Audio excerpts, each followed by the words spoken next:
Il y a près d'un siècle, une poignée d'explorateurs découvre un vaste ensemble mégalithique au cœur de l'Éthiopie. Plus d'une dizaine de milliers de stèles, à la forme non équivoque, parsèment les contreforts de la vallée du Rift. Ces imposants phallus de pierre peuvent mesurer jusqu'à 8 mètres de haut et peser plusieurs tonnes. Mais nul ne sait quel peuple, quelle civilisation a érigé cette armée de monolithes. De quand datent-ils? Quelle était leur fonction? D'où proviennent-ils? Mystère.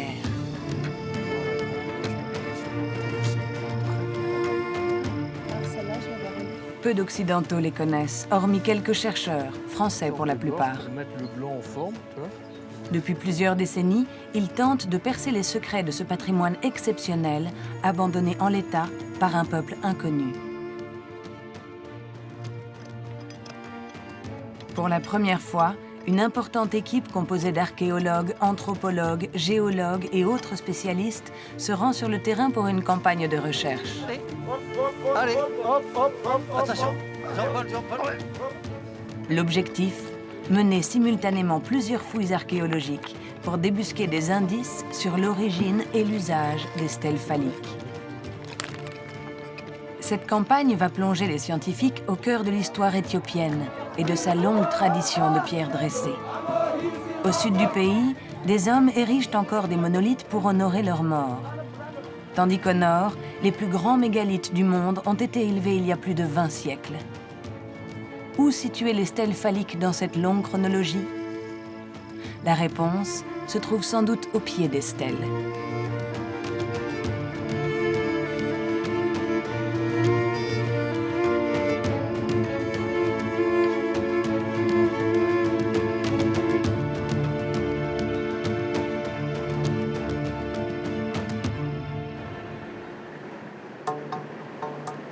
Janvier 2018. De retour sur les pistes défoncées du sud de l'Éthiopie, l'anthropologue Jean-Paul Cros et l'archéologue Roger Joussaume tiennent à reprendre un vaste projet qui leur tient à cœur. Dater les plus anciens sites à stèles phalliques et tenter d'en comprendre la signification symbolique. Pour cela, ils se rendent aux limites du pays Guédéo, à 400 km au sud d'Addis Abeba, la capitale de l'Éthiopie. 25 ans auparavant, les deux scientifiques se sont lancés dans une série de campagnes de fouilles sur l'ensemble de stèles du promontoire de Tutofela. C'est pas mal, hein? Oui, mais écoute, je suis agréablement surpris de voir le site dans cet état-là. Tout à fait. Tutofela possède une particularité qui a attiré l'attention des archéologues.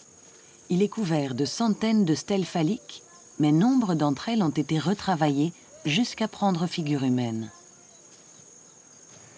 T'as des vrais anthropomorphes par là? Oui. Une des plus belles, c'est celle-là. Oui, c'est celle-là.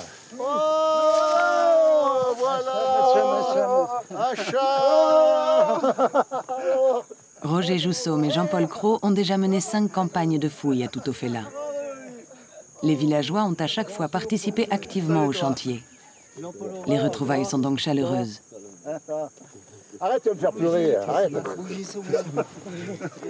The Big Chief. The Big Chief. C'est le propriétaire du terrain. Oui, oui. Dempsey. Dempsey. Dempsey. Your wife, the children, all is good? Ouais, ok.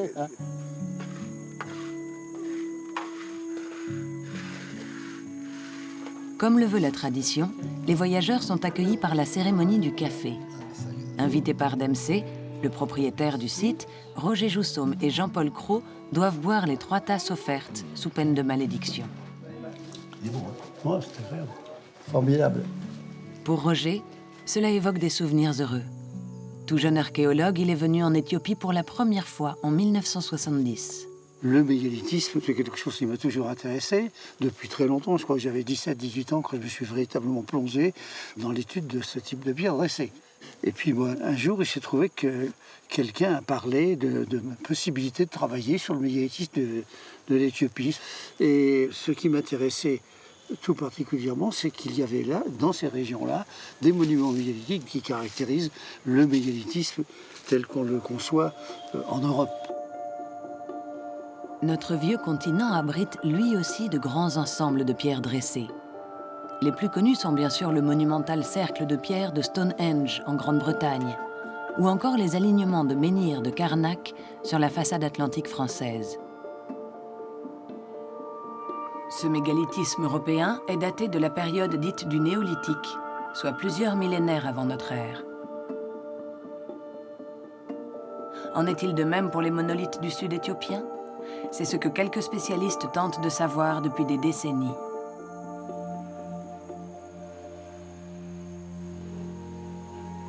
Le premier Européen à faire état de ces milliers de stèles est le père François Azaïs, en 1925.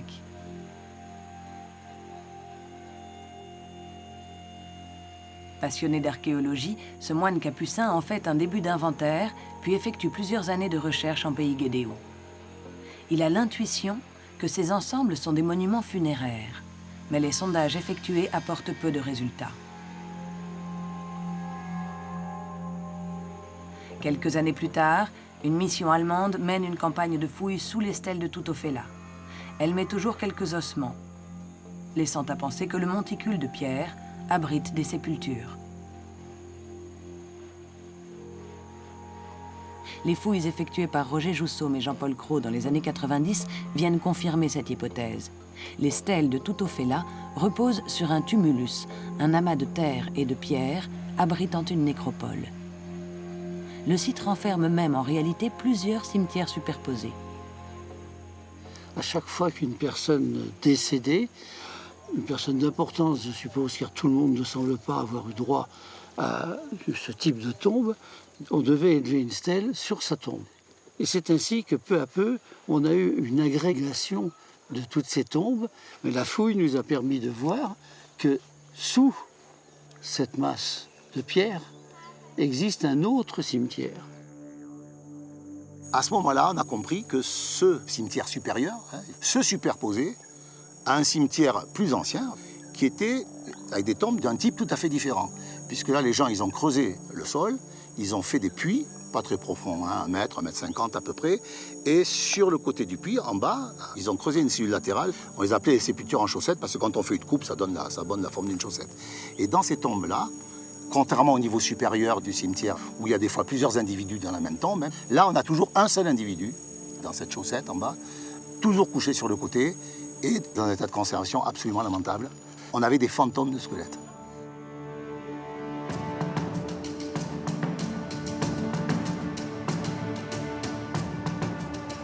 À 10 heures de piste au nord de Tutoffela, Addis Abeba.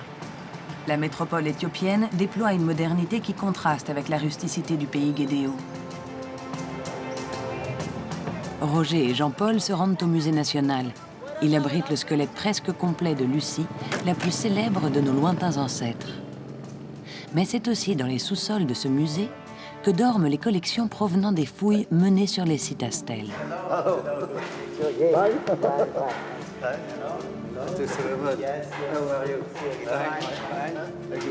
Les deux archéologues sont ici pour sélectionner quelques vestiges humains en provenance de Tutoffela et qui n'ont toujours pas été datés. T'as vu, il y a pas mal de choses. Oui, mais tout ce qui vient des fouilles françaises. Des fouilles françaises, Tia, Shelba. Et normalement, dans cette caisse, il pourrait y avoir Tutoffela. Attends, regardez. On peut si c'est... Ah ben voilà. Tutoffela. Voilà. Merci, Roger.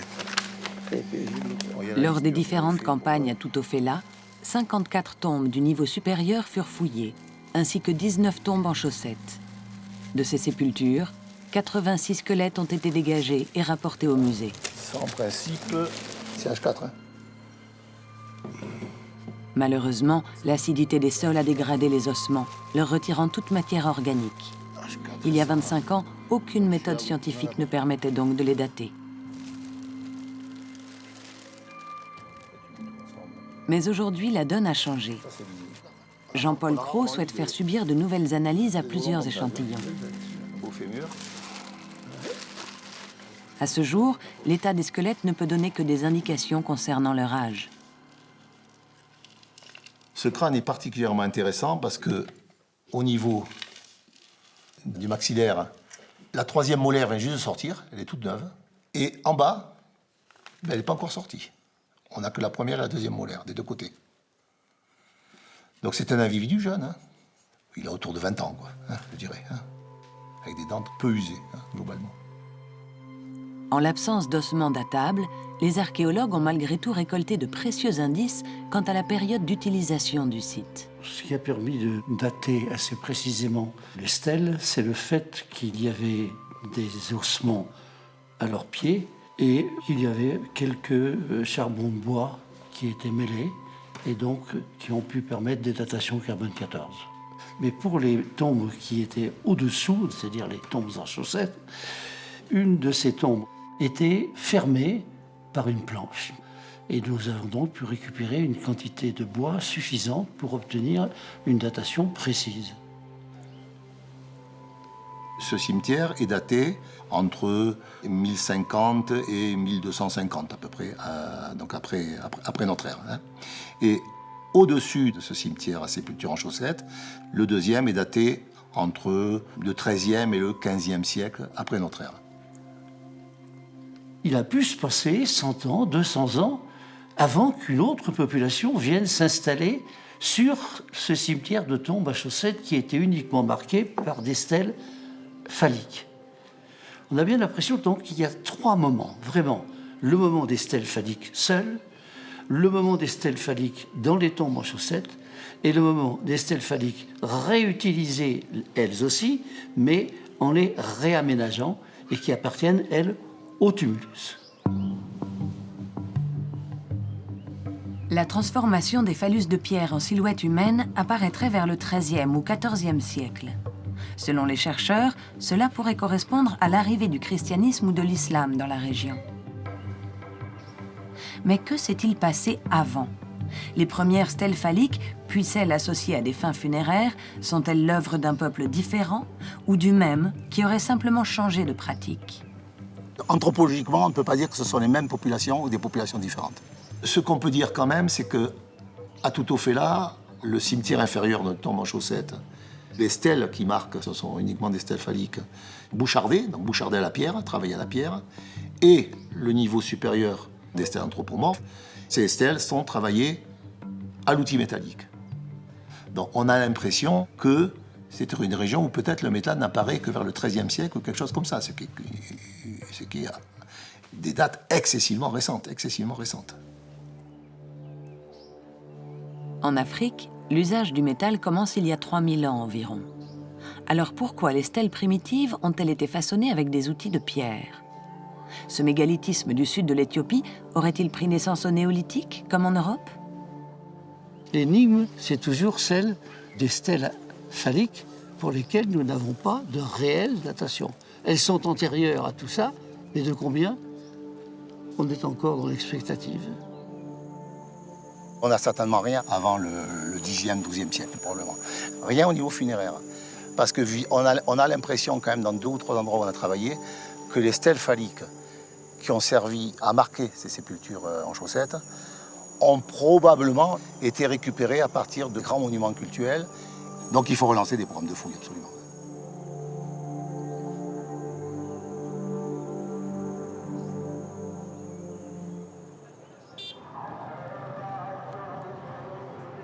C'est en pays Guédéo que l'équipe va chercher les réponses à ces énigmes. La petite ville de Yirgacheffe est le lieu d'où partent toutes les pistes permettant de sillonner la région. Avant de lancer une nouvelle campagne de fouilles pour étudier les sites à stèles les plus anciens, Roger Joussaume a demandé à l'une de ses anciennes étudiantes de faire un premier repérage.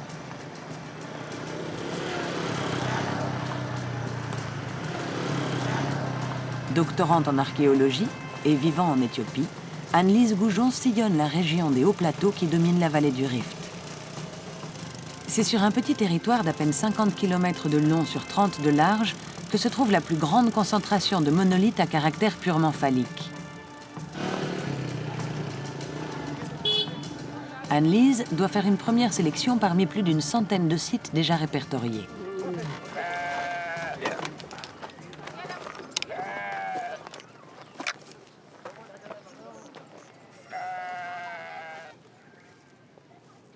Des stèles phalliques, il y en a partout en pays Guédéo.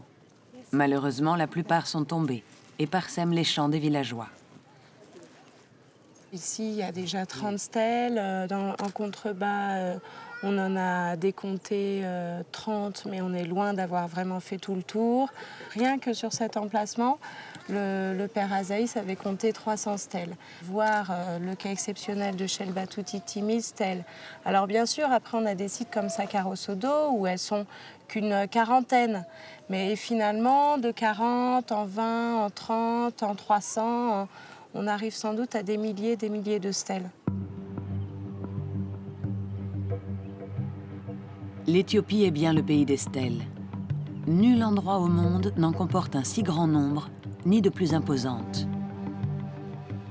À 1000 km au nord de Yirgacheffe, la ville d'Aksum offre un exceptionnel exemple de la tradition mégalithique qui règne dans ce pays.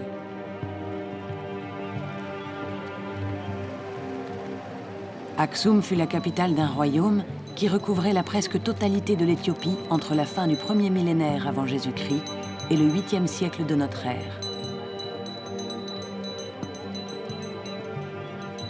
Première ville chrétienne d'Afrique, Aksum a connu une période plus païenne durant laquelle l'élévation de pierres dressées fit fleuresse. C'était il y a près de 30 siècles. Mais l'érection de monuments mégalithiques s'y est prolongée jusqu'à devenir colossale.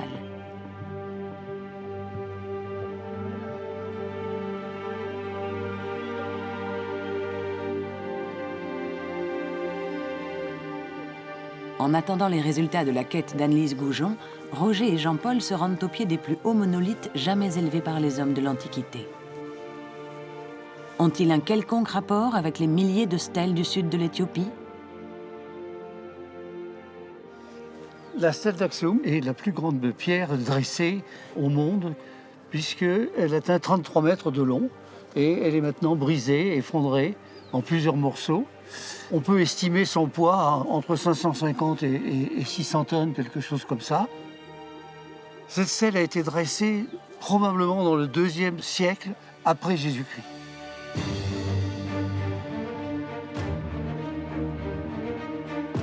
Comment une population qui n'avait pas nos moyens techniques a-t-elle pu transporter et redresser de tels mastodontes pétrifiés? Nul ne le sait vraiment. Mais on connaît maintenant les carrières dont ils ont été extraits. Elles se situent à 6 km d'Aksum, sur les flancs d'une imposante falaise qui domine le paysage. Certaines stèles sont encore dans leur berceau minéral et ont été abandonnées en l'état. Aucun document n'existe sur la façon dont ces monolithes de plusieurs centaines de tonnes ont été déplacés jusqu'à Aksum. Mais pour certains spécialistes, les éléphants de forêt, très présents dans la région il y a encore 2000 ans, auraient très bien pu se charger de cette mission, inconcevable pour des humains.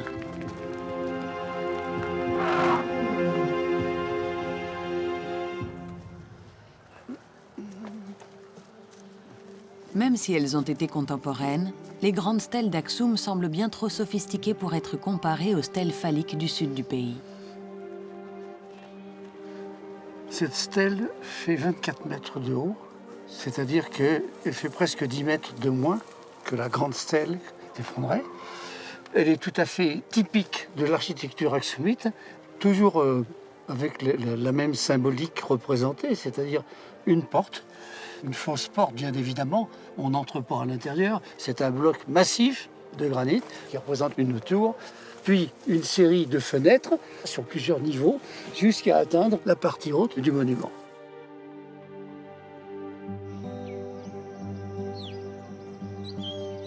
Ces stèles sont plantées en bordure de nécropoles plus anciennes. Certaines, en périphérie de la ville, dateraient même de quelques siècles avant notre ère. Les stèles de ce cimetière appartenaient plutôt à une population de rang moins élevé que les grandes stèles aksumites. Beaucoup ont été fouillés, et on sait donc assez bien ce qu'il y a, qui nous rappellent des choses que l'on connaît dans le sud de l'Éthiopie, où le corps est déposé très souvent au pied d'une stèle, voire carrément sous la stèle. C'est un peu la même chose ici. C'est la raison pour laquelle, quelquefois, les chercheurs ont eu tendance à essayer de trouver les origines de ce qu'on connaît au pays Sidamo actuellement, en pays aksumite. Ce rapprochement hâtif entre les monolithes d'Axum et les milliers de stèles phalliques du sud du pays n'a jamais convaincu les historiens. Les deux ensembles n'ont en commun que le besoin des hommes de marquer leur présence. Un relief très escarpé sépare les deux régions sur plus de 1000 km. Est-ce suffisant pour que les populations du nord de l'Éthiopie soient entrées dans l'histoire à une période où celles du sud n'étaient pas encore sorties du néolithique ?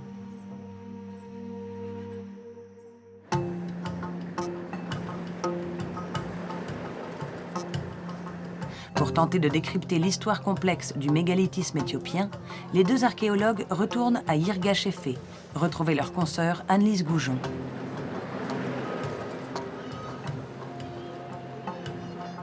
Leur périple, qu'ils entament sur les hautes terres du pays Guédéo, doit leur permettre de choisir 2 ou 3 sites parmi les dizaines déjà repérés.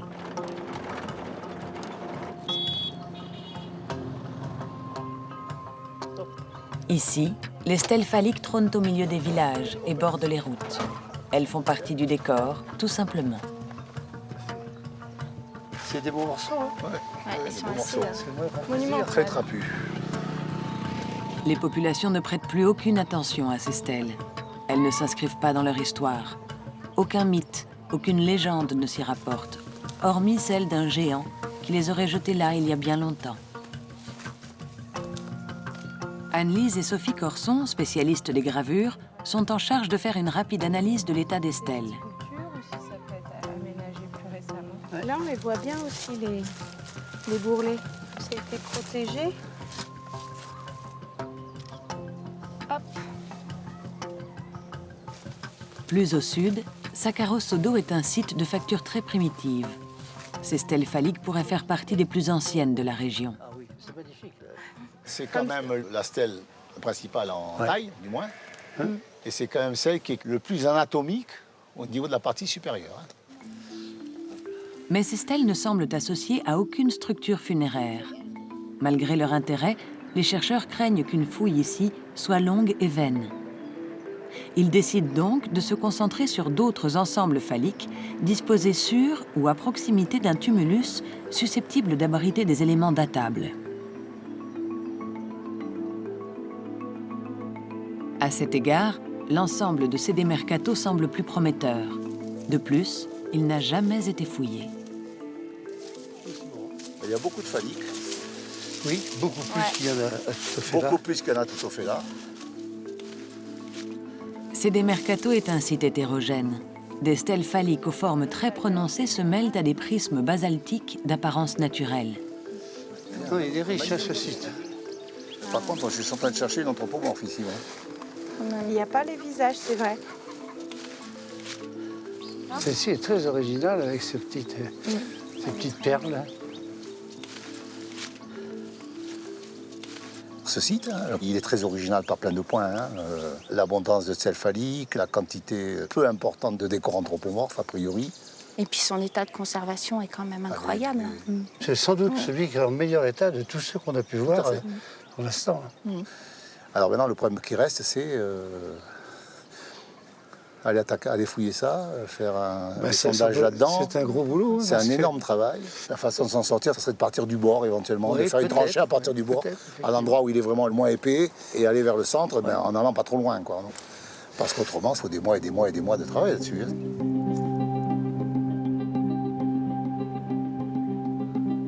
Avant de prendre une décision définitive, Annelise Goujon tient à montrer un dernier site très original à Roger Joussaume. À Soditi, une unique stèle primitive associée à un petit cairn domine la vallée du Rift. Ce qui est caractéristique, c'est le fait qu'il y ait des quantités de pierres au pied qui semblent indiquer que cette stèle phallique, hein, ça, il n'y a pas de doute, je Non, crois, il n'y a pas de doute. Hein. a été implantée en rapport avec la masse de pierre, surtout ici, qui semble bien être un cairn. Et on peut imaginer qu'il y aurait une tombe à cet emplacement. Or, c'est le seul cas. Dans toute la région, je ne connais pas d'autres associations de ce type-là. Les choix sont faits, ce sera Sédémercato et Soditi. Il ne reste plus qu'à lancer la future campagne de fouilles.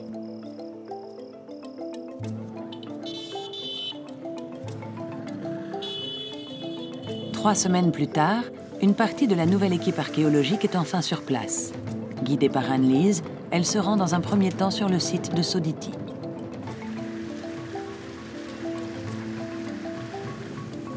Une anthropologue et divers spécialistes accompagnent le chef de mission Vincent Hard. Ce dernier, expert du mégalithisme en Europe, a décidé de prendre en charge les fouilles autour de la stèle unique de Soditi.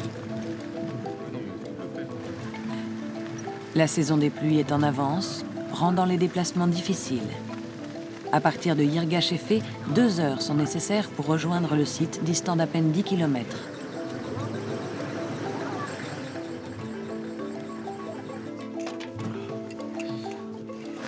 Allez, c'est parti.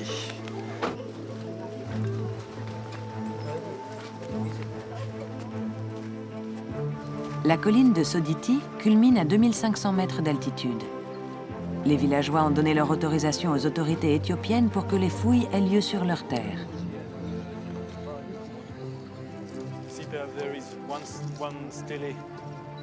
En contrepartie, des volontaires sont employés à différents travaux, comme le débroussaillage et le décapage complet des 500 mètres carrés qui entourent la stèle. The limit.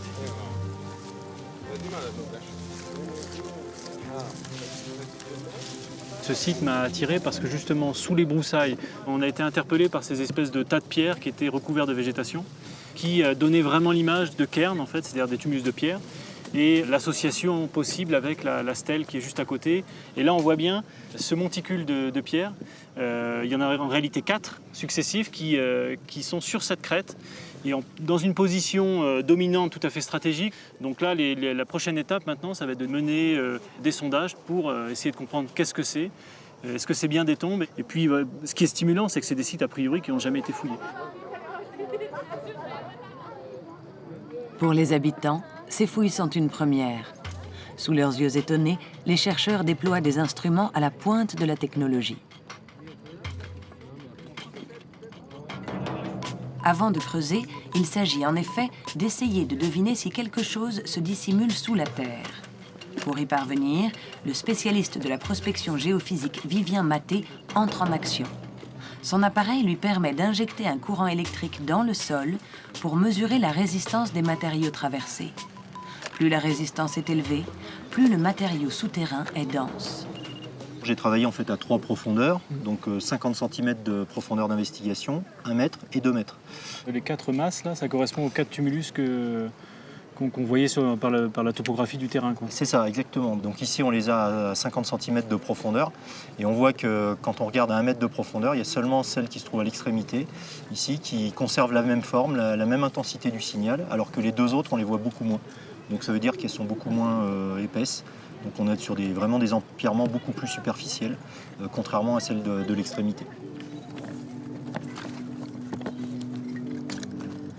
Un autre moyen d'investigation est employé pour préparer la fouille, la photogrammétrie.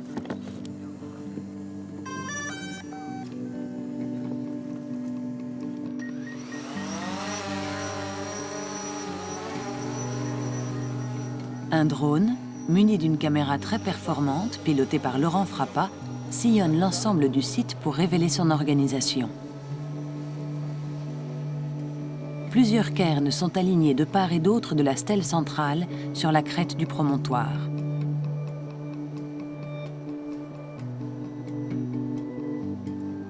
Antoine Laurent récolte ensuite les milliers d'images aériennes, puis les intègre dans un programme informatique. Soditi apparaît alors en 3 dimensions, avec une précision extrême, de l'ordre du centimètre.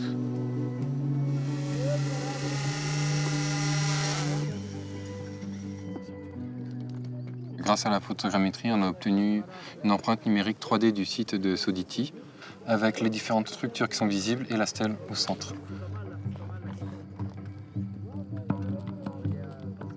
On peut changer de modèle 3D afin de voir le relief se dessiner. L'évolution, je dirais, de l'archéologie fait qu'on ne peut plus travailler tout seul. C'est un travail d'équipe, c'est un travail de projet maintenant de plus en plus, dans lequel on va retrouver différentes spécialités, chacun en fait essayant d'apporter sa pierre à l'édifice.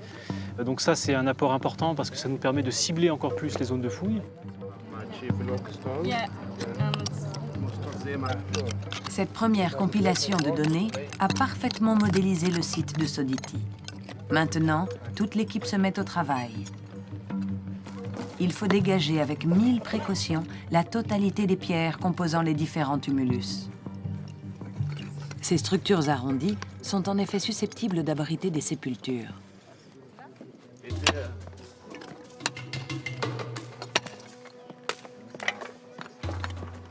Une des priorités pour trouver des ossements ou d'autres éléments de datation est de fouiller directement à la base de la stèle.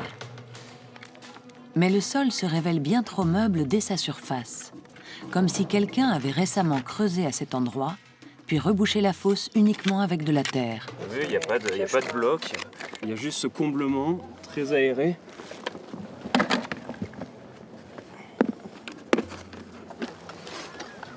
Ça fait tout remanier, le comblement. Tu sais, c'est Vachement aéré. T'as rien du tout là-dedans? Ah non. Il y a eu quelques trucs un peu plus par là-bas tout à l'heure, mais il n'y a rien du tout, quoi. Pour Vincent Hard, c'est une petite déception. Le tumulus a-t-il été pillé ou déjà fouillé? Heureusement, les autres structures ne semblent pas avoir subi le même sort. Pour un spécialiste, il est facile de voir au premier coup d'œil que cette fosse n'a jamais été visitée. Les nombreuses et anciennes racines mêlées aux pierres empilées en sont la preuve. All the blocks which is moved like this, you can remove it. Une première découverte étonnante est faite dès les premières heures de fouille. À quelques centimètres de profondeur est enfoui un bloc de pierre a priori façonné par des mains humaines. Et il n'est pas le seul. C'est bien aussi, ça va? Il y a quand même un apport de matériaux important. Hein. Et puis c'est pas des petits morceaux à chaque fois.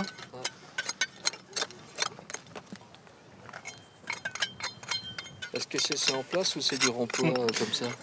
Moi je verrais plus en remploi, moi. Ouais. Pour le spécialiste des roches mégalithiques Philippe Gouézin, il n'y a guère de doute. Ces blocs brisés sont des fragments de stèles. Reste à déterminer ce qu'elles font dans ce cairn.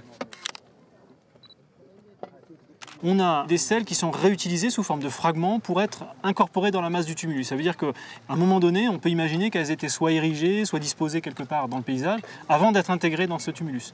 Maintenant, évidemment, qu'est-ce qu'il y a à l'intérieur? Alors là, la question ne peut être répondue que par la fouille. Et très probablement, on est face à une tombe. Est-ce que c'est une tombe individuelle de quelqu'un qui sortait un petit peu du lot, socialement, religieusement, ou alors on est sur des sépultures plus collectives avec plus de monde? Bon, là, évidemment, on manque d'exemples parce que c'est un site assez unique à l'heure actuelle. Quel type de tombe se trouve sur ce promontoire? Était-il recouvert d'un alignement de stèles phalliques? L'équipe de Vincent Hard va devoir faire face à ses premières énigmes.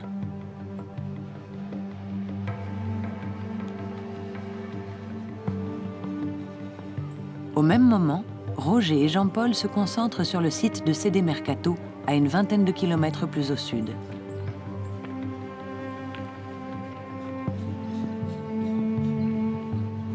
L'ampleur de la tâche est immense. Il y a des centaines de stèles.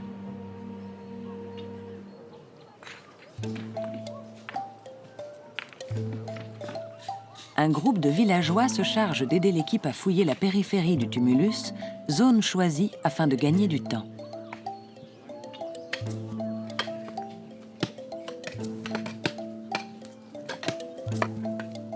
Il n'y a ici aucune stèle anthropomorphe, ni aucun monolithe primitif. La plupart des stèles sont phalliques, mais d'une facture très différente de celles qui parsèment habituellement le pays guédéo. Elles sont de formes plus variées et beaucoup plus ouvragées.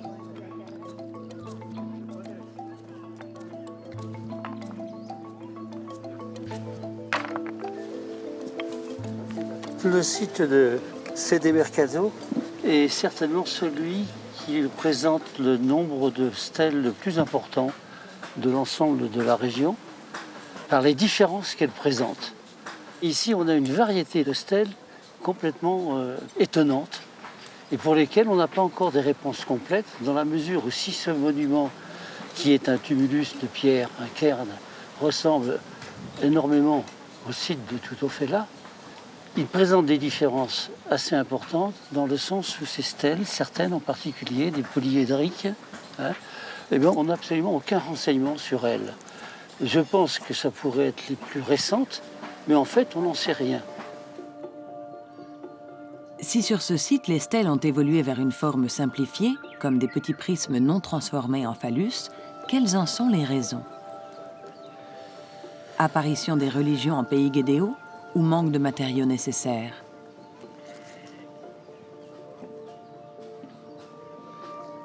Pour le géoarchéologue Laurent Bruxelles, une autre question se pose. D'où viennent ces milliers de tonnes de minéraux dans lesquels les monolithes ont été taillés? Ça, c'est une roche qui ressemble à une granite. Si on se réfère à la carte géole, il y a ça au moins 20 bornes. Donc déjà, ça vient de loin. Alors que ça, c'est les nuits ardentes. Ça, c'est les coulées de lave de rhyolite. Et ça, c'est les prismes non travaillés.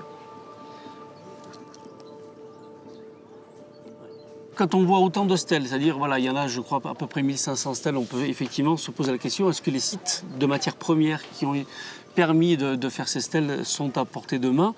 On est dans un contexte volcanique, on est dans le grand rift est-africain, voilà, 2 plaques tectoniques qui se sont écartées avec énormément de volcanisme depuis une quinzaine de millions d'années. Et donc on a différents types de roches en fonction des remontées magmatiques.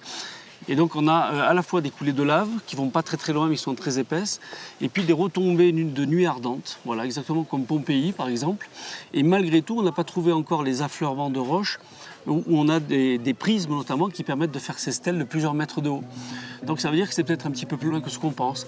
Donc actuellement, nous, on a les sites, on identifie les roches et on est en train de tourner en cercle concentrique et d'élargir la zone jusqu'à ce qu'on trouve à la fois les roches qui nous intéressent et peut-être après, on l'espère, les traces d'extraction.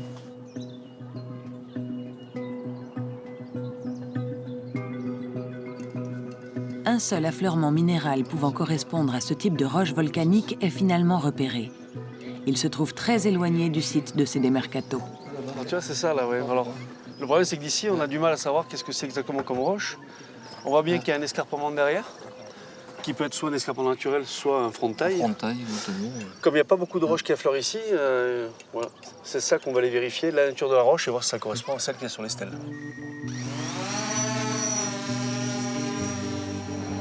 Émissaire. Encore une fois, l'utilisation du drone va permettre aux chercheurs de gagner du temps. On voit quand même des bancs.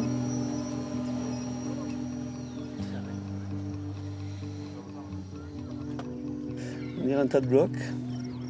Ah, super. Toute cette faille là. Ouais. Il y a de l'éboulis. La zone de boulis. Donc pour l'instant, tout ce qui correspond, qui pourrait ressembler à une carrière. Voilà, c'est la première fois qu'on a ces blocs associés à un frontail, ou en tout cas à une corniche. Donc maintenant, ça veut dire qu'il faut aller voir.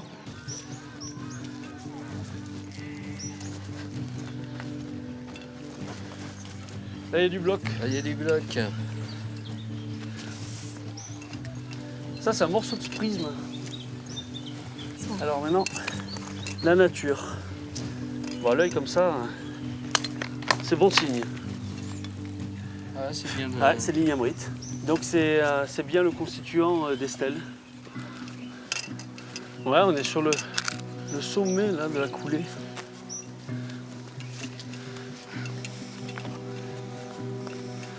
Attention là.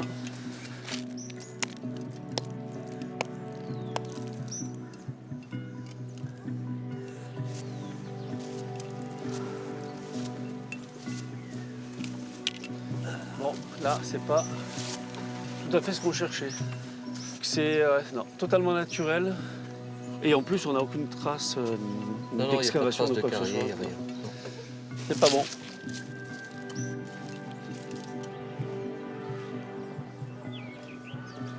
Suite à cette déconvenue, Philippe Gouézin se rend sur une carrière toujours en exploitation, située non loin de Yirgacheffe.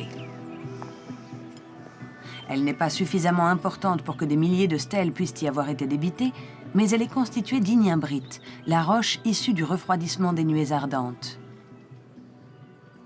On a beaucoup prospecté dans les vallées qui entourent les sites. C'est vrai qu'on n'a pas trouvé de grandes carrières qui permettent l'extraction de grandes stèles. Et il était important pour nous de trouver une carrière même récente pour voir un petit peu dans la manière dont elle se présentait dans le sous-sol, mais également voir des ouvriers la travailler. On a vu un petit peu qu'avec quelques coins et une masse, ils arrivaient à débiter de très très gros blocs. Ça veut dire que cette roche ici, quand elle est un petit peu humide et fraîchement extraite, on peut la tailler très facilement. Mais c'est quand même des roches relativement lourdes qui correspondent par exemple au granit qui a été utilisé également dans le secteur, quoi. Je pense qu'ils ont dû transporter leurs matériaux sur plus d'une dizaine de kilomètres.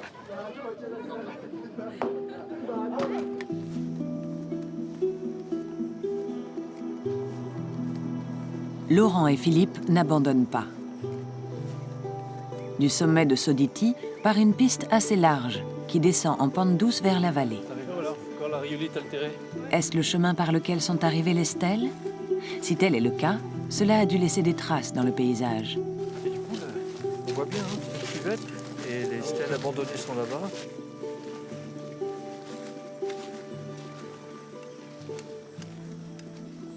On dirait deux stèles différentes, elles sont cassées aux extrémités. Ça, c'est vraiment une vraie cassure. Cassure de transport, De chute, de ouais. choc. Ouais. Ah, si ça c'est le parcours de montée, elles sont tombées sur le côté et elles ont été laissées là. Hein. Pourquoi, à cet endroit-là, on a plein de stèles qui sont abandonnées, qui sont cassées, alors qu'apparemment, ils ont fait des kilomètres et des kilomètres. Et on s'aperçoit qu'au niveau de la topographie, ici, alors que la pente est relativement régulière sur ces crêtes, on a une marche relativement raide. Et il devait y avoir ici un problème technique en fait, pour franchir ce point qui est en pente, qui est beaucoup plus chaotique du fait de la roche ici qui est beaucoup plus dure. Et certainement, il y a eu des accidents qui ont fait que les stèles ne sont pas montées, les chargements sont tombés, se sont brisés pendant le transport et elles ont été simplement abandonnées. Certaines stèles portent encore des stigmates de leur déplacement. Comment ont-elles été transportées sur d'aussi longues distances? Ah bah il y a encore un bon morceau là. Là oui. Hein? On peut se poser la question d'effectivement comment quand tu fais tomber une stèle comme ça, tu la recharges. Ça n'a pas été évident. Et qui s'expliquerait que des fois, quand ils déchargent en route, ils ne peuvent pas les recharger. Ils peuvent plus la remettre dessus. Ouais. Ça veut dire là, aussi que c'est pas porté à dos d'homme, quoi. Ah bah non. Je veux dire, je pense qu'il y avait des animaux. Tu la remets pas sur l'épaule et tu pars, quoi. Voilà. Nul ne saura sans doute jamais quelle a été la méthode employée. Traction humaine ou animale, portage par plusieurs dizaines d'individus, ou bien un mélange de toutes ces techniques en fonction des terrains à traverser. Transporter plus de 10 000 stèles de quelques tonnes chacune sur des dizaines de kilomètres en montagne reste cependant un exploit titanesque.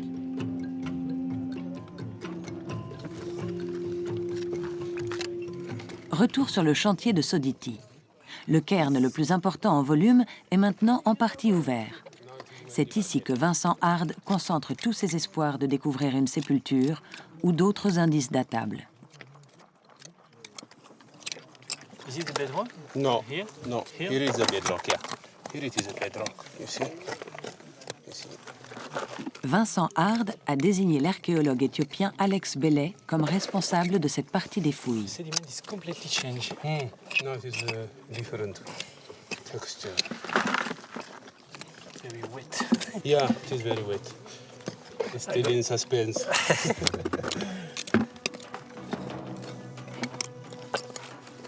Sous les pierres, un semblant de cavité se dessine, laissant espérer la présence d'une tombe. Don't remove all the other blocks. Yeah. We have to see what's the shape. Yeah. Yes. Puis un premier fragment de poterie est découvert. These fragments.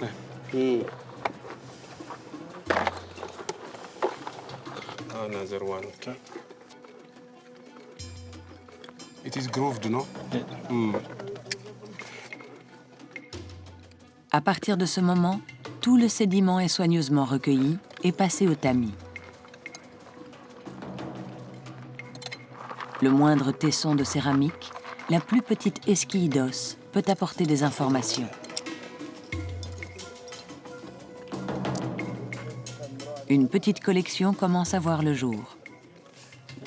Et les premiers tessons qu'on a trouvés ici dans la fosse, on a encore du mal à savoir à quelle période ils appartiennent, étant donné qu'on n'a pas d'éléments de comparaison actuellement sur ce type de décoration. Ils ont été retrouvés pour l'instant dans le comblement d'une fosse qui est creusée sous le cairn. Donc ça c'est assez nouveau par rapport à ce qu'on avait pu voir les jours précédents où on pensait qu'on était vraiment sur une masse de pierre. Là on a une masse de pierre qui recouvre elle-même une fosse. Alors évidemment ces tessons ils peuvent être arrivés là de deux manières, soit c'est des choses qui ont été réincorporées au moment du comblement de la fosse, soit c'est des fragments de choses qui ont été déposées au moment du creusement. Donc là c'est la suite de la fouille qui permettra d'y répondre. Ces premiers artefacts correspondent-ils à du mobilier funéraire? S'agit-il de fragments de vases d'offrande? L'hypothèse est séduisante, d'autant que des tessons du même type avaient été retrouvés sur le site de Tutofela. D'ailleurs il est décoré. Un petit décor là. Impression.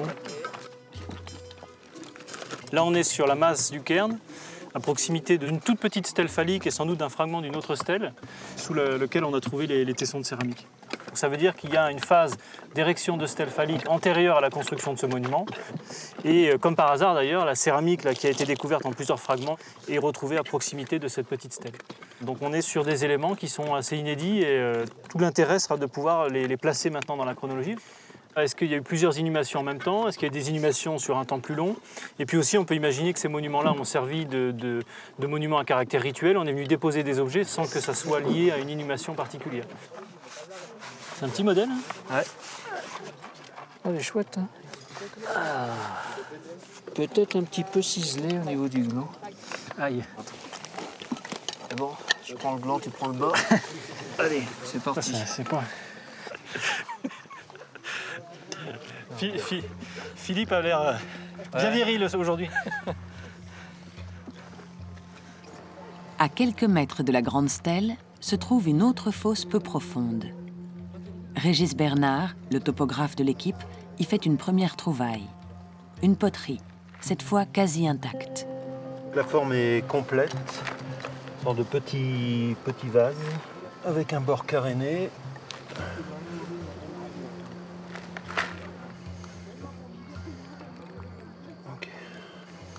Un petit vase globulaire. Ce vase est isolé dans cette fosse. On tamise l'ensemble du sédiment pour essayer de voir s'il y a peut-être des esquilles d'os. Ça serait bien. Peut-être une petite sépulture à côté. Ah, voilà.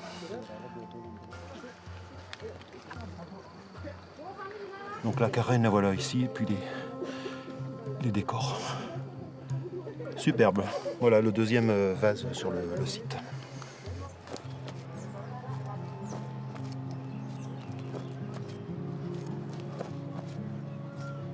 Quel est le peuple qui a déposé les céramiques au pied de ces stèles? Fabriquer un vase entièrement à la main est l'un des plus anciens gestes culturels connus en Éthiopie. Le métier de potière se transmet entre femmes de génération en génération.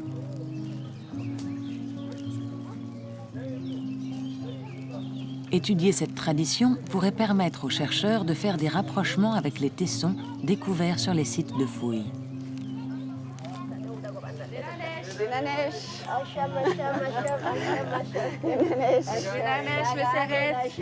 Les deux ethno-archéologues de l'équipe de Vincent Hard ont dressé la liste de tous les ateliers de poterie de Yirgacheffe et des alentours.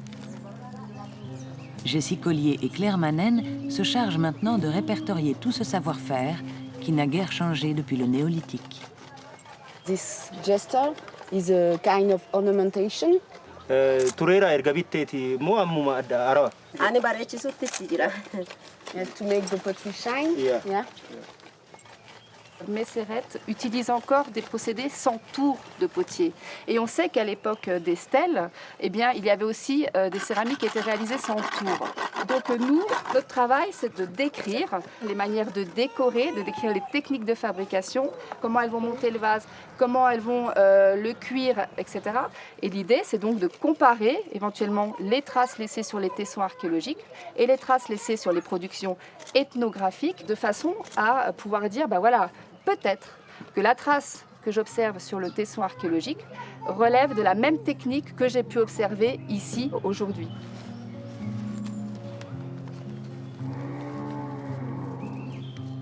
Les fragments de céramique découverts sur les sites de fouilles arborent des décorations très variées.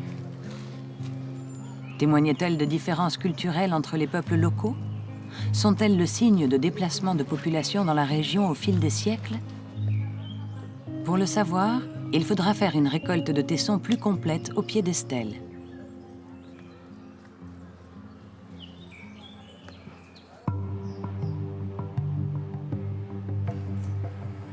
Mais au-delà des poteries, ce sont bien des sépultures que les scientifiques espèrent découvrir. Car si les céramiques sont impossibles à dater, les ossements, eux, peuvent l'être. Ils permettraient alors de mieux comprendre l'histoire complexe des stèles phalliques du pays guédéo.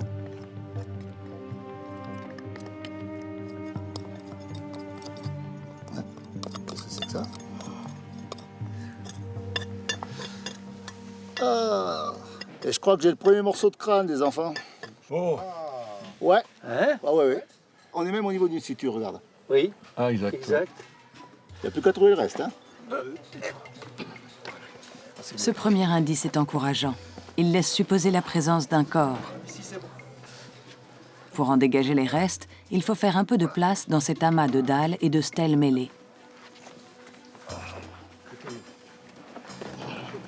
Vous pouvez poser. Hop, doucement.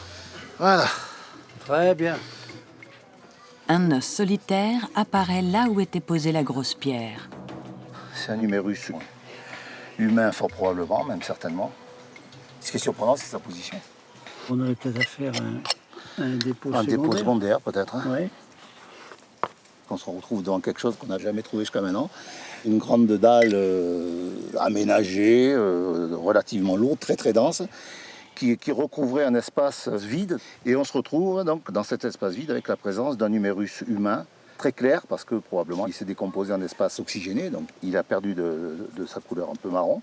Est-ce que c'est une sépulture secondaire? Est-ce que c'est un dépôt de quelques os autour de dans cet espace? Pour l'instant, on ne peut pas dire grand-chose d'autre. Hein. Les dépôts secondaires semblent fréquents au pied des stèles. Il s'agit souvent d'un fagot d'ossements incomplets provenant d'un individu inhumé auparavant dans un autre endroit. Mais un peu plus loin, Roger Joussaume met au jour d'autres restes humains. Cette fois, le squelette semble presque complet.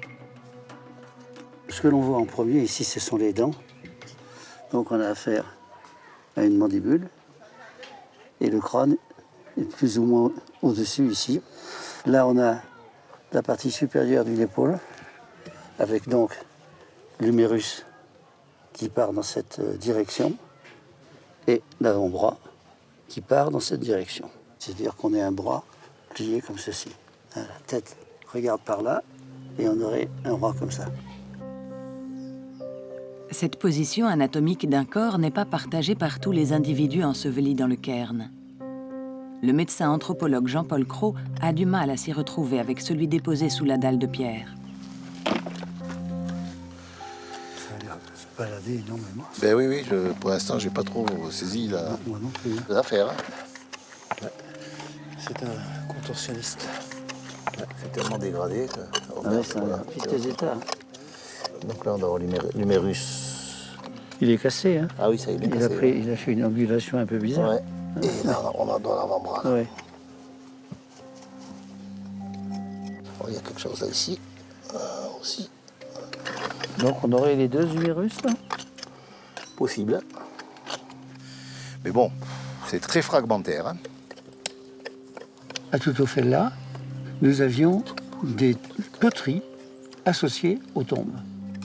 Or, dans l'immédiat, on n'a pas trouvé le moindre tesson de poterie en association avec les ossements découverts. Une deuxième chose qui apparaît tout de suite, c'est que ces sépultures sont en bien plus mauvais état qu'à tout au fait là. On a l'impression qu'ils ont non pas protégé les tombes, mais au contraire ont jeté carrément des blocs de pierre directement sur le corps qui ont fait que ça a complètement écrasé les corps.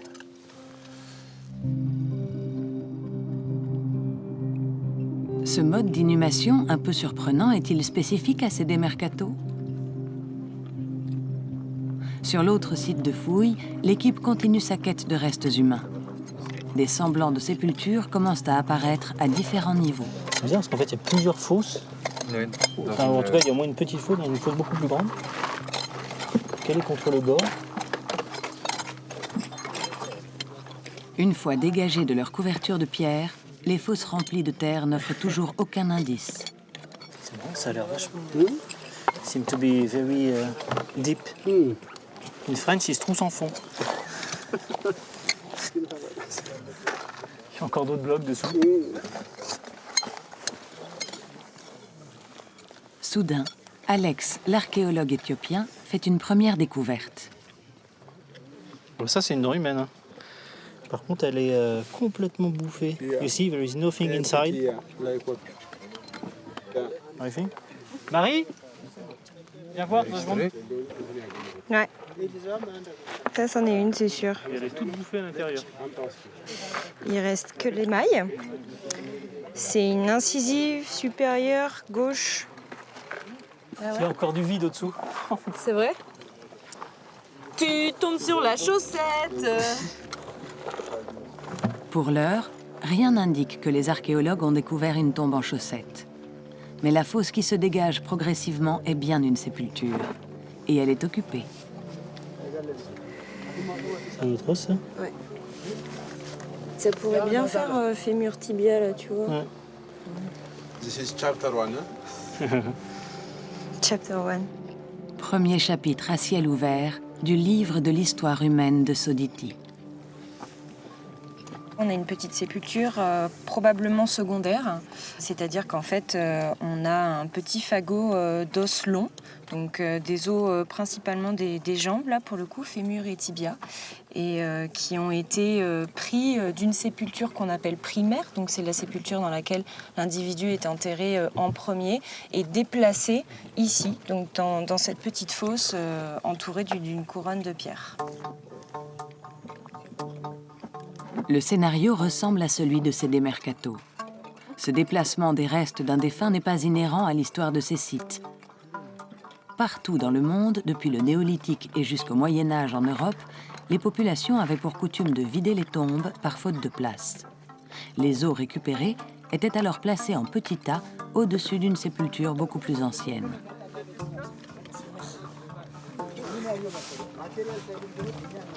Les chercheurs continuent à creuser pour remonter le temps. Et rapidement, dans les profondeurs de la fosse, d'autres tombes se révèlent enfin. Donc finalement, avec celle-ci, ça ferait donc 1, 2, 3, 4, au moins 5. Ouais, au moins 5 tombes. Au moins 5 tombes. Et il reste encore tout un quart qui n'a pas été fouillé. Donc on peut peut-être estimer qu'on va avoir 6, 7 tombes peut-être sur l'ensemble de la fosse. Ouais. C'est quelque chose de complètement unique et exceptionnel. C'est quoi ça? Ah, un os. La surprise finalement, c'est qu'on n'a pas une sépulture principale, mais plusieurs petites sépultures au sein d'une grande fosse. Et puis aussi, ce qui apparaît de plus en plus, c'est que ces petites sépultures sont creusées dans un deuxième temps au sein de cette grande fosse. Donc il faut imaginer sans doute un fonctionnement assez long de cette fosse, qui va très bien d'ailleurs avec les autres observations qu'on a pu faire sur le site, qui montrent qu'on est sur un site à occupation longue, avec sans doute l'érection de stèles, cassées, puis réutilisées comme ici après dans la masse du tumulus. Les ossements exhumés sont toujours fragmentaires et aucun crâne n'a encore été découvert. Les archéologues sont à nouveau face à des sépultures secondaires. Mais si le site a fait l'objet d'une occupation longue, les tombes primaires doivent se trouver profondément enfouies à la base du tumulus. Le fait qu'on retrouve que des fagots d'os et pas du tout de crâne, ça peut s'expliquer par des différences de rites ou de symbolique. C'est connu chez certaines ethnies, le crâne dans les sépultures secondaires peut être traité de manière différente que les os longs. Donc on peut tout à fait se retrouver avec des individus qui vont aller récupérer les ossements de défunts et aller les enterrer. Et le crâne aura un traitement qui sera tout à fait différent. Les premiers ossements sont soigneusement répertoriés, puis vient le moment de démonter le reste de la structure. Les tombes primaires tant espérées se trouvent-elles sous le monticule de pierre? Cette dernière phase de fouille ne semble pas avoir le consentement des locataires de ces mêmes tombes. L'orage se rapproche il faut protéger rapidement les ossements fraîchement exhumés.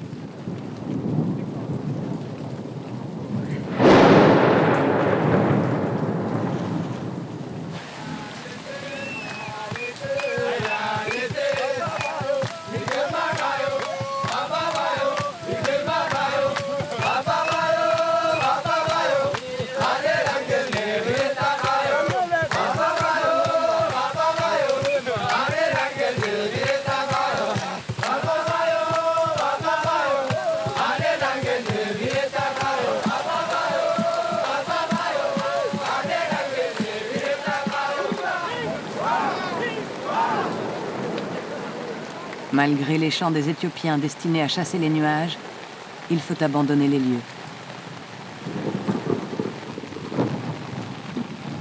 Le site est ruiné pour un certain temps. 3 jours plus tard, les fouilles peuvent enfin reprendre. Roger, Jean-Paul et leur équipe sont de retour à Sede Mercato. On va essayer de retirer le maximum d'eau. Ouais, t'as raison.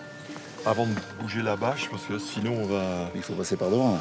Il faut essayer de passer à l'endroit où il n'y a rien. On va patiner le moins possible et où il n'y a rien. Ouais. Ouais, je suis en train de nettoyer mes godasses. Ouais, c'est de l'eau de pluie. Hein. Ouais.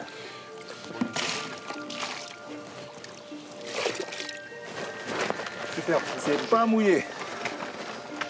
Impeccable.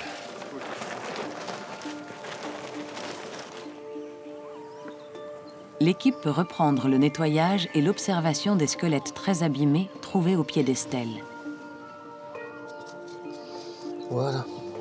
On a le crâne qui est là. On a visiblement les côtes qui sont ici. On a l'épaule gauche ici, avec la clavicule gauche juste devant. Et a priori, malgré l'état de conservation, parce que tout a pratiquement fondu, la colonne vertébrale devait être de ce côté-là. Ici, oui. Tout le long là, le long de la fosse. Donc on a un individu qui était couché sur le côté droit et jambes repliées, puisque les genoux devaient arriver pratiquement, pas sous le menton, mais presque, quoi. La position fétale est une position qu'on retrouve dès les périodes les plus anciennes, au Paléolithique. Hein.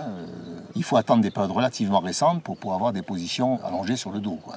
À Tutuophela, on a dû trouver 2 individus allongés sur le dos, sur les 84 sépultures que l'on a fouillées. Ils sont tous couchés sur le côté. Les os sont prélevés avec précaution.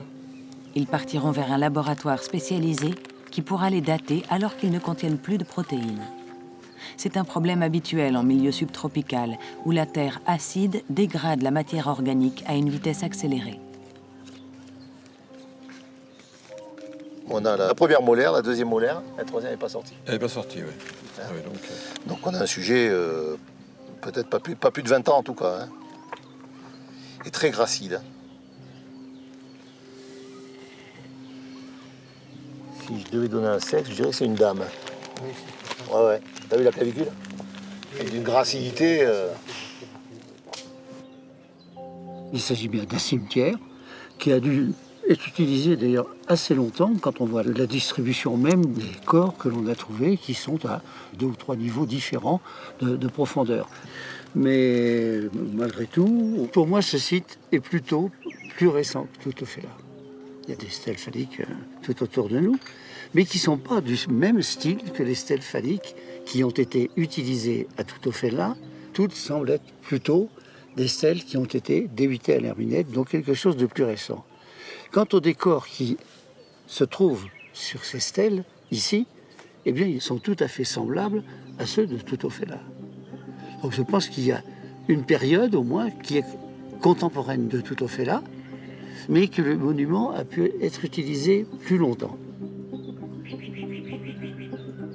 En attendant les résultats de la datation des squelettes, les archéologues recherchent d'autres indices sur les stèles elles-mêmes. Celles taillées à la hache de pierre sont sans aucun doute plus anciennes que celles travaillées à l'herminette métallique. Ah, elle est décorée celle-là. Ah ok, super. Ouais.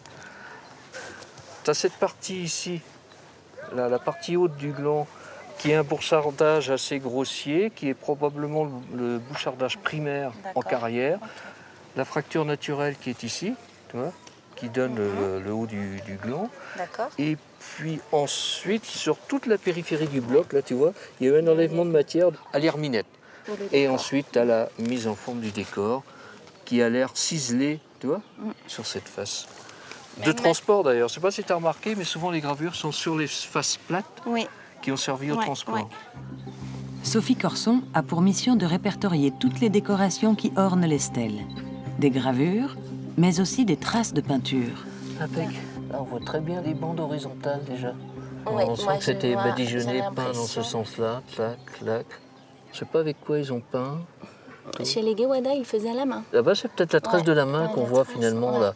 On sent les doigts là, hein, la trace des doigts avec de la peinture. Ici aussi, ça va jusque là. Et verticalement également.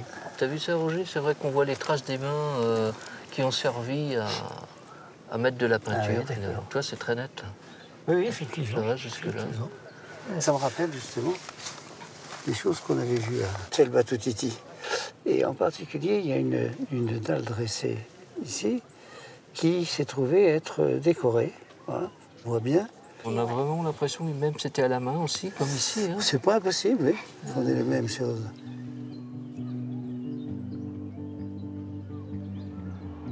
Le site de Shelba Toutiti a été fouillé par Roger et Jean-Paul il y a plusieurs années.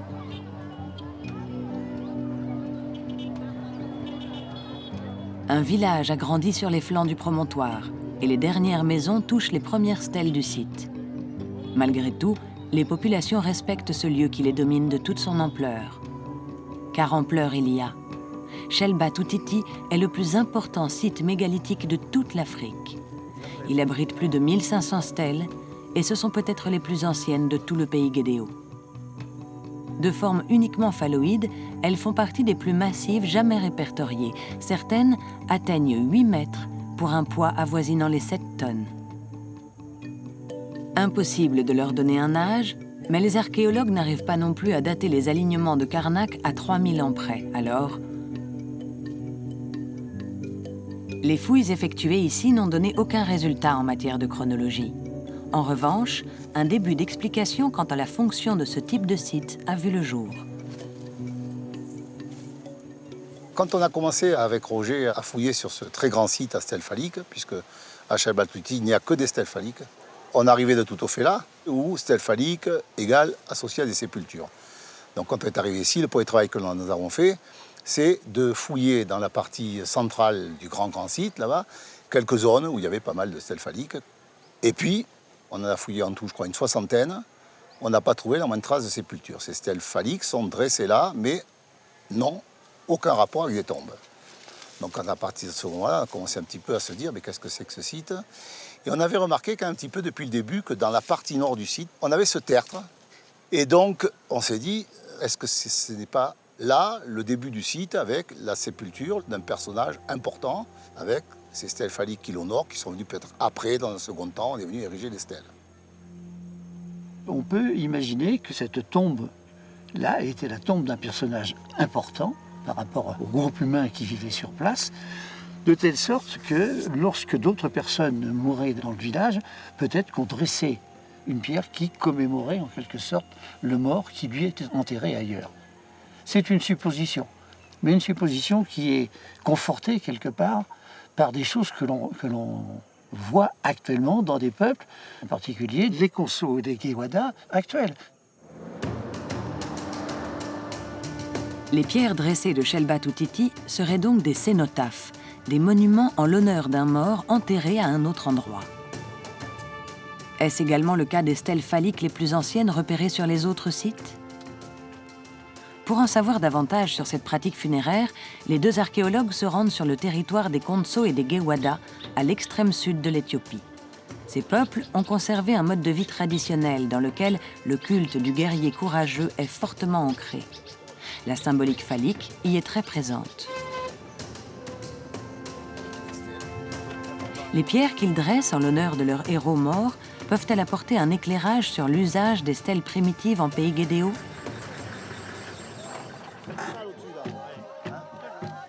Metasebia Mekele est un ethnologue éthiopien spécialiste des populations du sud de la vallée du Rift.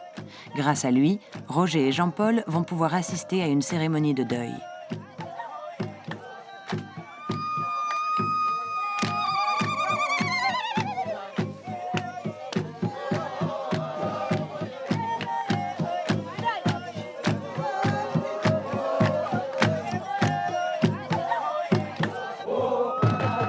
L'homme qui est décédé avait 93 ans. C'était un personnage très influent pour l'ensemble de la communauté Gewada.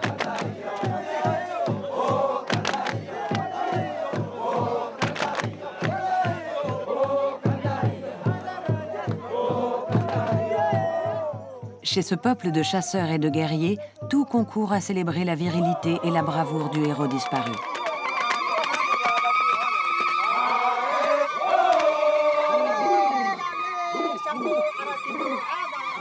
La cérémonie est une opportunité unique de découvrir en détail les coutumes funéraires des Gewada et d'y déceler d'éventuelles similitudes avec les rites ancestraux du pays Guédéo.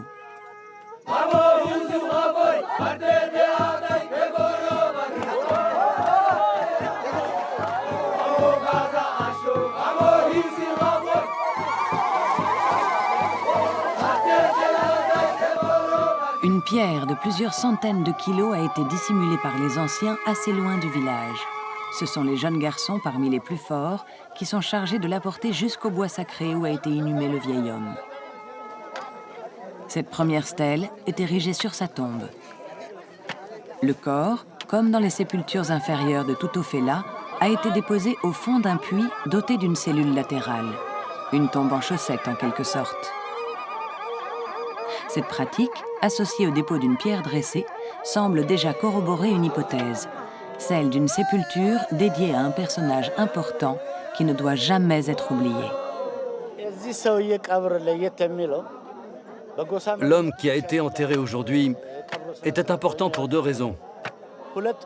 Premièrement, parce qu'il était un chef de clan. Deuxièmement, c'était un guerrier. Les gens disent qu'il a tué 2 lions et un léopard. En temps de guerre, il a aussi tué 2 hommes.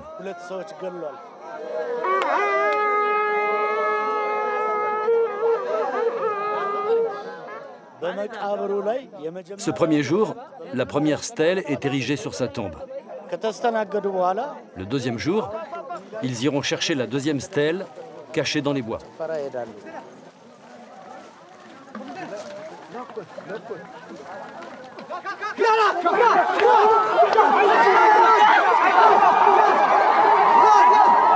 La seconde stèle, le cénotaphe du héros, est chassée comme une bête sauvage et doit être rapportée tel un trophée jusqu'au bord d'une piste menant au village.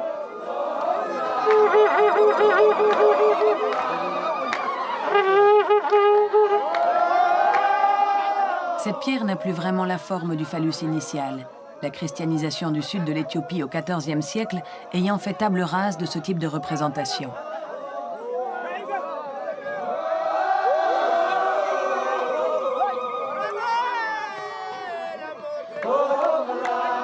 Porté sur plusieurs centaines de mètres, le monolithe va rejoindre les cénotaphes érigés en l'honneur des grands hommes de la communauté Gewada.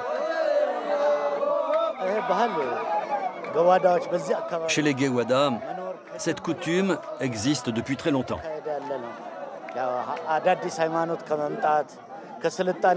Malgré l'arrivée des nouvelles religions, ce rituel d'érection de stèles n'a jamais changé.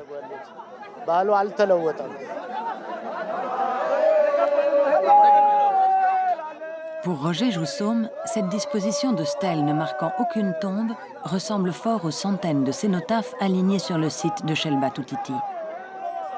Un millier d'années plus tard, on a encore des gens qui ont des coutumes qui semblent être assez proches de ce que l'on a retrouvé dans ces stèles phalliques qui sont bien plus anciennes. Il est possible qu'effectivement, les gens qui montent ces monuments maintenant soient des descendants de ceux qui ont fait des stèles phalliques. Un tel rapprochement est encore difficile à confirmer. Mais une touche finale sur la stèle, déjà remarquée sur certaines pierres de Shelba-Toutiti et de Sédé Mercato, plaide en faveur de cette hypothèse. De la poudre d'ocre, mélangée avec de la matière grasse, peut devenir une peinture très résistante aux caprices du temps. Les Gewada, comme les populations qui ont érigé les stèles phalliques, décorent avec le même geste la face plane du cénotaphe. Ces bandes horizontales peintes ne se retrouvent chez aucun autre peuple du sud de l'Éthiopie.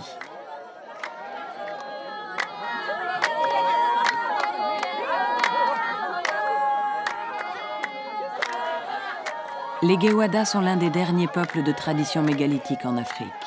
Leurs ancêtres auraient-ils migré vers le sud de l'Éthiopie lors de l'arrivée du christianisme ou de l'islam?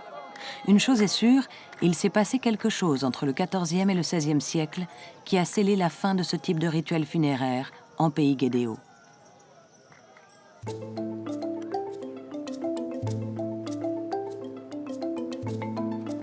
De retour auprès des centaines de cénotaphes de Shelba Toutiti, Roger et Jean-Paul ont sélectionné l'un de ceux qui ont chuté pour tenter de le redresser.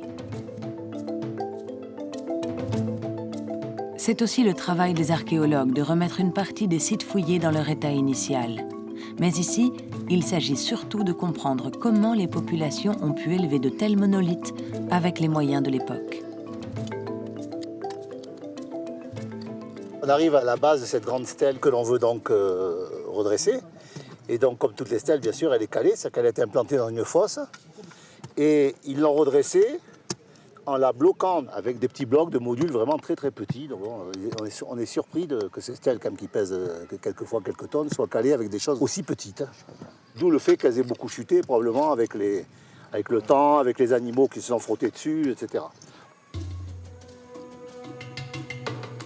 Shelba Toutiti n'a jamais été vraiment préservée. Pourtant, certaines stèles portent des gravures dont la symbolique pourrait éclairer les archéologues sur les rites et les croyances de ceux qui les ont dressées. Celle-là, c'est vraiment la plus belle gravure et la plus atypique aussi qu'on retrouve sur le site. Mais on a toujours le même système d'une cupule centrale de laquelle part un décor. Et ces formes-là, serpentiformes, ces courbes, sont complètement inédites. Ce décor-là, on le retrouve nulle part ailleurs. Ceux-là, ils sont plus caractéristiques du site de Shelba, avec une cupule centrale et puis des rayons qui partent de la cupule. Sophie Corson s'est chargée d'en faire un inventaire exhaustif. On est à plus de 1000 stèles et nous avons relevé 56 gravures en fait sur l'ensemble des stèles. On est à peu près à 5% de gravures. Mais c'est finalement sur les flancs de la grande stèle choisie pour être relevée que se trouvent les plus belles gravures, et peut-être les plus explicites. C'est une stèle assez exceptionnelle par le décor qu'elle a. Celui-ci correspond au symbole végétaliforme. On trouve des symboles actuels, comparables, chez d'autres populations, comme les Dinka, à la frontière entre le Soudan et l'Éthiopie. Il s'agit d'un symbole qui est placé au-dessus du nombril, et c'est ce qui fait que ce symbole, je l'avais comparé un peu à un symbole de la vie, dans la mesure où dans un cas, il est au-dessus du nombril, qui est quand même l'origine de la vie pour beaucoup de gens, et puis dans l'autre cas, c'est celui qui consiste à comparer ce symbole aux branches du faux bananier, l'inset, le végétal nourricier de toute une population depuis des siècles et des siècles dans la région. Si ce symbole représente l'ancêtre, le faux bananier, c'est peut-être parce que cette plante endémique et sauvage est un véritable miracle énergétique. De la racine aux palmes, tout peut s'utiliser. Il n'a donc pas été nécessaire pour les populations de l'époque d'inventer l'agriculture pour survivre sur ces riches terres d'altitude. Une autre interprétation a été donnée à ce symbole, en rapport également avec la vie aussi, qui serait un jaillissement de sperme. À ce moment-là, le symbole ne serait plus considéré comme étant placé sur une perforation qui correspondrait au nombril, mais plutôt au-dessus du sexe de la personne qui serait représentée par la stèle. Impossible de confirmer l'une ou l'autre de ces hypothèses. Les gravures conserveront leur mystère. Tout est fin prêt pour redresser la stèle. Roger s'est inspiré des méthodes de levage utilisées depuis la plus haute antiquité. Chevalet de bois, cordes tressées et des dizaines de bras humains. Il va y avoir 2 personnes qui vont maintenir avec les perches de chaque côté pour éviter qu'elles partent dans un sens ou dans l'autre. Hein. Et puis, ma foi, tout devrait marcher, quoi. Allez, tirez. Allez. Allez, hop, hop, hop. Attention. Jean-Paul, Jean-Paul. Jean-Paul, Jean-Paul, Jean-Paul. Attention. Pas pu à tenir. Ah, c'est dommage, j'étais bien parti. Faut tout recommencer.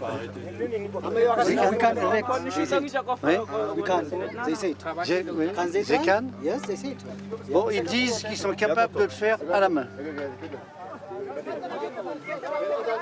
Attention. Attends, ils sont fous. Ouais, c'est faire, il va faire cette Allez, tirez, tirez. Attention, attention. Attention, hein. Doucement, doucement, doucement. Allez, tirez. Tirez, tirez. Doucement, doucement, doucement, doucement. Doucement, doucement, doucement, doucement. Casse, casse, Casse, casse, doucement, doucement. Mettez des pierres à la base. Des pierres. Dinga, dinga. Dinga, dinga. Dinga. Et de la terre. De la terre. À Kafa, à Kafa. Elle est complètement verticale. Elle est pas mal, là. Très bien. Bravo, les gars. Bravo. Bravo. Bravo. Bravo.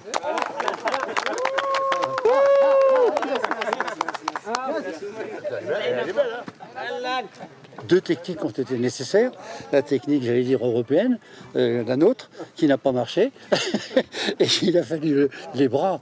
Et leur technique à eux, des Éthiopiens locaux, on a l'impression que c'est un geste qu'ils possèdent de tout temps. Voilà, bravo. Bravo, bravo, bravo. L'élégant monolithe a rejoint son panthéon vertical, celui auquel aspirent encore les 1500 stèles de Shelba Toutiti pour être inscrit au patrimoine mondial de l'humanité.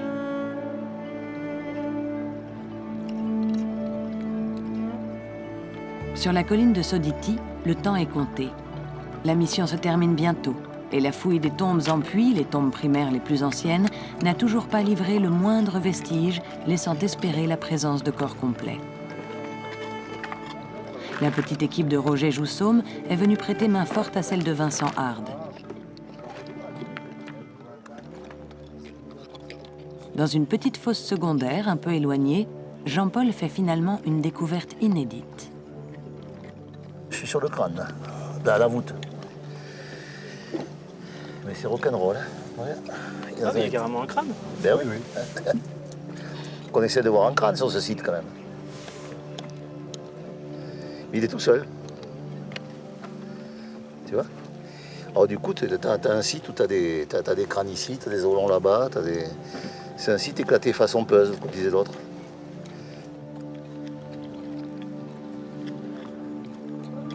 Peu après, au fond du cairn principal, Marie Mathieu trouve à son tour des vestiges humains, ensevelis à quelques centimètres sous le substrat. Je suis en train de dégager le crâne d'un individu qui a été inhumé sur le site et qui est le premier en fait qu'on retrouve en connexion anatomique. Pour l'instant, on a le crâne, il semble qu'on ait le bras et l'avant-bras.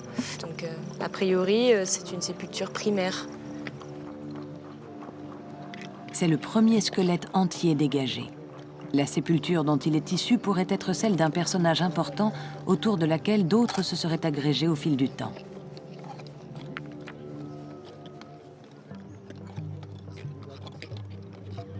Après plusieurs heures de fouilles, 8 fosses sont désormais ouvertes.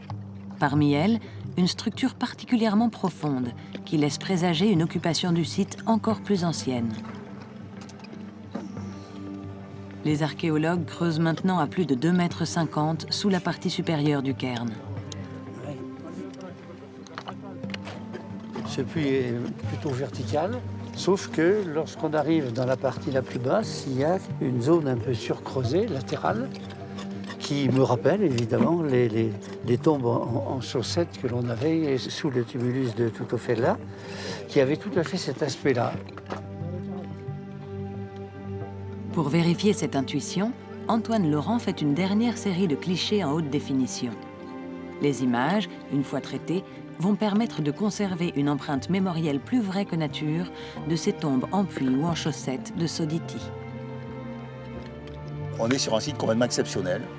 On a sur le même site 8 structures en puits, dont 2 ou 3 sont en chaussettes. On a des sépultures primaires, des sépultures secondaires. Il y a une grande fosse qui a été creusée à un moment, sachant qu'entre-temps, on a cassé l'alignement de stèles qu'il y avait dessus. Alors, ou c'est quelque chose qui s'est fait dans la durée, par des populations différentes, qui avaient chacun des rites funéraires un petit peu différents, ou si c'est à peu près la même population sur une période relativement courte qui a fait ça, c'est très surprenant. La plupart des petites fosses annexes ont été rebouchées. Il ne reste plus qu'à recueillir les ossements trouvés dans les sépultures les mieux conservées. Tous les Éthiopiens présents sur le site se sentent maintenant concernés. Il y a là quelque chose qu'ils ne soupçonnaient pas et qui les entraîne intuitivement vers leurs lointaines origines.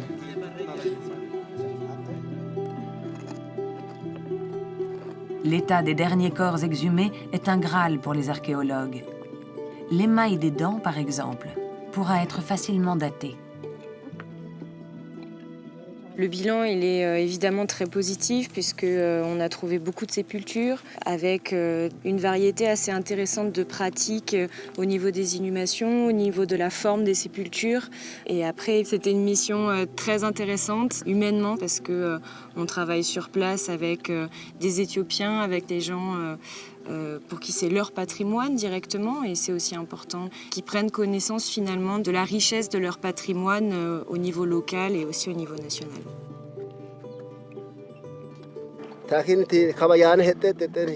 Quand ils sont arrivés, ce terrain n'était qu'un amas de pierres.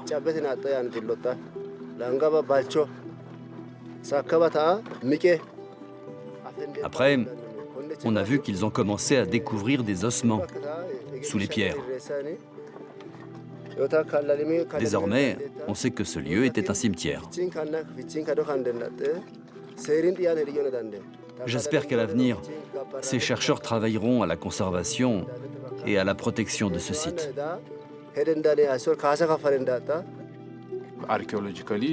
Parmi tous les sites archéologiques, celui-ci est magnifique et c'est un héritage important de notre passé.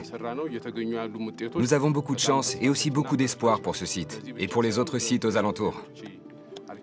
Il faut continuer à nous battre pour que ce travail se poursuive. On a des résultats qui sont parfaitement inédits, notamment la découverte de cette tombe, et puis tout un champ de recherche en réalité qui s'ouvre, avec la possibilité, je l'espère, de poursuivre les fouilles sur ce site pour comprendre à quel moment les stèles ont été sans doute arrachées et le rapport qu'il peut y avoir avec les tombes qu'on a découvertes. Et puis pour les ossements, en fait, on va pouvoir, je l'espère, croiser les approches anthropologiques et les datations pour voir si on peut chercher des affinités avec le site de Tutoffela, en sachant que la configuration globale de la structure est la seule connue à l'heure actuelle. C'est la fin de la mission archéologique en Éthiopie. Les ossements issus des différentes tombes de Sédé-Mercato et Soditi sont envoyés aux États-Unis pour être datés.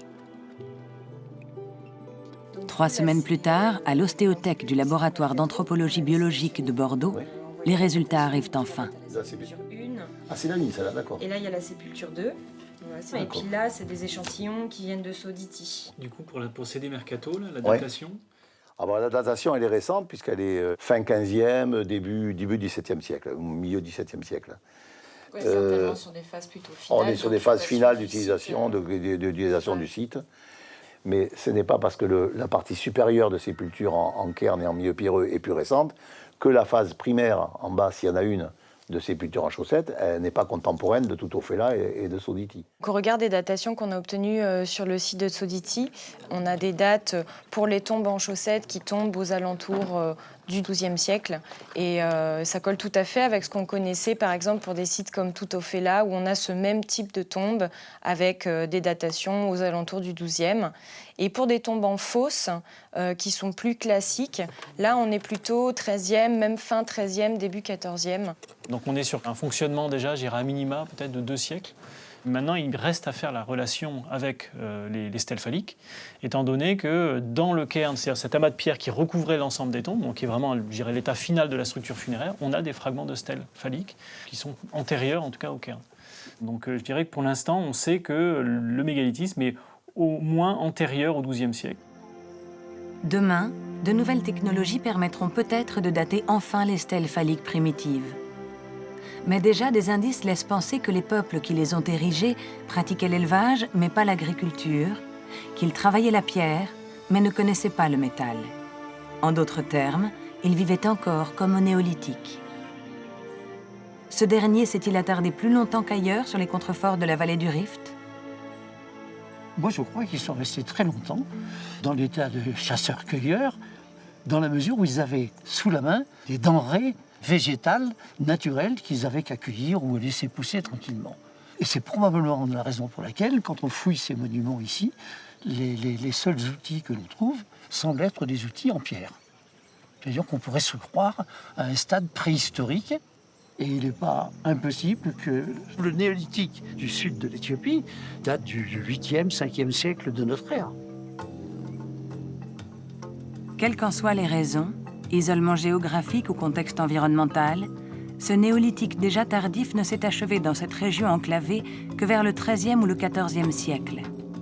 Le patrimoine mégalithique qu'il a engendré, même s'il ne garde qu'une petite part de mystère, n'a pas fini de faire rêver certains archéologues.